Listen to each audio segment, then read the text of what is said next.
আপনি কি জানেন হেলেঞ্চা শাক শরীরের জন্য কতটা উপকারী? হেলেঞ্চা শাক একটি ভেষজ গুণসম্পন্ন সবুজ শাক যা শরীরের অনেক সমস্যার সমাধান করতে সাহায্য করে। এটি লিভার সুস্থ রাখতে সাহায্য করে এবং শরীরের বিষাক্ত পদার্থ দূর করতে সহায়তা করে।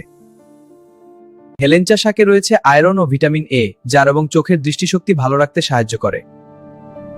এটি হজম শক্তি বাড়ায় এবং কোষ্ঠকাঠিন্য কমাতে সহায়ক। আপনি কি জানেন হেলেঞ্চা শাক শরীরের জন্য কতটা উপকারী? হেলেঞ্চা শাক খুব পুষ্টিকর, কিন্তু অনেকেই জানেন না এটি কিভাবে খাওয়া যায়। সবচেয়ে সহজ উপায় হলো হেলেঞ্চা শাক ভাজি করে খাওয়া। হেলেঞ্চা শাক ভর্তা করেও খাওয়া যায়, যা খুবই সুস্বাস্থ্যকর। ডালের সাথে রান্না করলেও এটি খুব পুষ্টিকর খাবার হয়ে ওঠে। অনেকে আবার হেলেঞ্চা শাক দিয়ে স্বাস্থ্যকর স্যুপও তৈরি করেন। আপনি কি জানেন হেলেঞ্চা শাক শরীরের জন্য কতটা উপকারী? বন্ধুরা, এরকম তথ্য বহুল ভিডিও পেতে চ্যানেলটি সাবস্ক্রাইব করুন, সাথেই থাকুন। ধন্যবাদ।